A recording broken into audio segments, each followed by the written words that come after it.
امام حسن مجتبی ہمارے دوسرے امام حسن علیہ السلام ہیں۔ آپ علیہ السلام کے والد گرامی حضرت امام علی علیہ السلام اور والدہ محترمہ بی بی فاطمۃ الزہرا سلام اللہ علیہا ہیں، جو کہ رسول اسلام حضرت محمد مصطفیٰ صلی اللہ علیہ وآلہ وسلم کی دختر نیک اختر تھیں۔ امام حسن علیہ السلام کا لقب المجتبی ہے، جس کے معنی ہے چنا ہوا۔ جب امام حسن علیہ السلام کی ولادت ہوئی تو آپ کے نانا حضرت صلی اللہ علیہ وآلہ وسلم نے آپ کا نام اللہ تبارک و تعالیٰ کے حکم سے حسن رکھا، اور آپ کے نانا ہی نے آپ کے دائیں کان میں اذان اور بائیں کان میں اقامت کہی۔ امام حسن علیہ السلام کی خصوصیات۔ امام حسن علیہ السلام نے اپنی زندگی کے بچپن کے چند سال اپنے نانا کی زیر تربیت گزارے۔ اس مختصر سے عرصے میں آپ نے اپنے نانا سے ذہانت، علم، بہادری، صبر و استقامت جیسی اعلیٰ خصوصیات حاصل کیں۔ امام حسن علیہ السلام کی نمایاں خصوصیات میں سے ایک خوبی آپ کی فصاحت تھی۔ آپ علیہ السلام کے نانا پورے عرب میں عربی زبان بولنے والوں میں سب سے زیادہ فصیح و بلیغ تھے، اور اسی طرح آپ کے والد گرامی حضرت علی علیہ السلام بھی فصاحت و بلاغت کی نہج پر تھے۔ امام حسن علیہ السلام کی عظمت۔ آپ علیہ السلام لوگوں کے دلوں پر اپنے کردار کی وجہ سے حکومت کرتے تھے، کیونکہ آپ کی شخصیت میں انبیاء الہی کی خصوصیات موجود تھیں۔ ایک روایت میں آیا ہے کہ حسن ابن علی علیہ السلام کے چہرے میں بادشاہوں کی عظمت اور انبیاء الہی کی خصوصیات ہیں۔ امام حسن علیہ السلام کی خلافت۔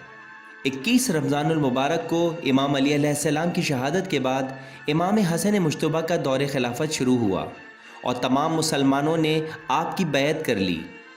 اپنی خلافت کے پہلے دن امام حسن مجتبی منبر پر تشریف لے گئے اور اپنے بابا امام علی علیہ السلام کی شخصیت پر روشنی ڈالی کہ وہ کس طرح رسول اسلام کو عزیز تھے۔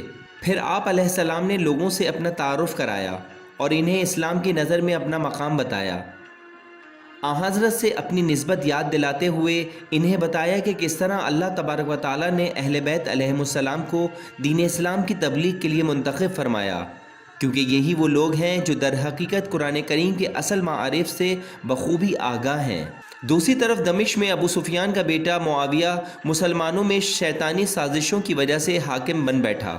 یہ معاویہ وہ شخص تھا جو امام علی علیہ السلام سے مستقل نبرد آزما رہا اور ان کے لیے مشکلات کھڑی کرتا رہا، اور اسی طرح معاویہ نے امام حسن علیہ السلام کے لیے بھی مشکلات پیدا کرنا شروع کر دیں، اور یوں ان حالات میں امام حسن علیہ السلام نے معاویہ اور اس کے ساتھیوں سے جنگ لڑنے کی تیاریاں شروع کر دیں۔ معاویہ نے امام حسن علیہ السلام کے ساتھیوں کو مال و دولت اور رشوت کے ذریعے اپنے ساتھ ملا لیا، اور ان لوگوں نے امام حسن کا ساتھ چھوڑنا شروع کر دیا۔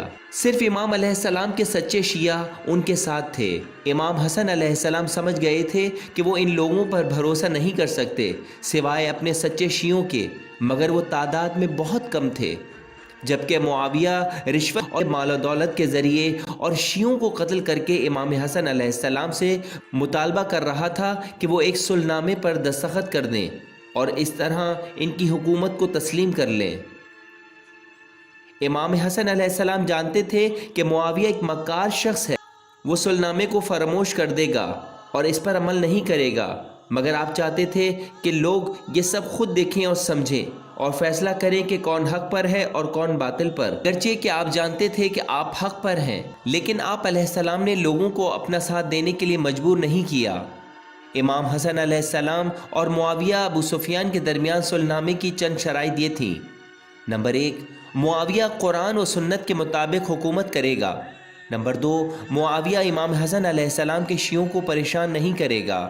نمبر 3، معاویہ امام علی علیہ السلام کے متعلق برے الفاظ ادا نہیں کرے گا۔ نمبر 4، معاویہ اپنے بعد اپنے نائب کا انتخاب نہیں کرے گا۔ نمبر 5، امام حسن علیہ السلام معاویہ کو امیر المومنین نہیں کہیں گے۔ نمبر 6، معاویہ کے انتقال کے بعد حکومت امام حسن علیہ السلام کو منتقل ہو جائے گی، اور اگر آپ زندہ نہ رہے تو آپ علیہ السلام کے بھائی امام حسین علیہ السلام کو ملے گی۔ معاویہ نے تمام شرائط کو تسلیم کر لیا، مگر وقت گزرنے کے ساتھ ساتھ معاویہ نے صلح نامے کی تمام شرائط فراموش کر دیں۔ اور امام حسن علیہ السلام نے لوگوں کو معاویہ کا اصلی چہرہ دکھانے کی کوشش کی اور اصلی اسلام سے آگاہ و بیدار کرنے کی کوشش کی۔ معاویہ ہمیشہ امام حسن علیہ السلام کو اپنے راستے سے ہٹانے کی فکر میں لگا رہتا اور بالآخر امام حسن علیہ السلام کی زوجہ کو امام کو زہر دے کر شہید کرنے پر آمادہ کر لیا، اور اس کام کے بدلے معاویہ نے وعدہ کیا کہ وہ انہیں مال و دولت دے گا اور اپنے بیٹے یزید سے ان کی شادی کر دے گا۔ مگر جب وہ امام حسن علیہ السلام کو زہر سے شہید کر چکی تو معاویہ نے اسے یہ کہہ کر انکار کر دیا کہ میں تم پر بھروسہ نہیں کر سکتا، تم میرے بیٹے یزید کو بھی زہر دے سکتی ہو۔ شہادت سے پہلے امام حسن علیہ السلام نے اپنے بعد امام حسین کو مسلمانوں کا خلیفہ نامزد کیا اور ان سے فرمایا کہ معاویہ سے ان کی شہادت کا بدلہ نہ لیں اور معاملہ اللہ کے سپرد کر دیں۔ انہوں نے امام حسین علیہ السلام سے فرمایا کہ انہیں اپنے نانا آن حضرت صلی اللہ علیہ وآلہ وسلم کے پہلو میں دفن کیا جائے، مگر یہ بات اگر مسلمانوں کے درمیان جھگڑے کا باعث بنے تو انہیں جنت البقیع میں دفن کیا جائے۔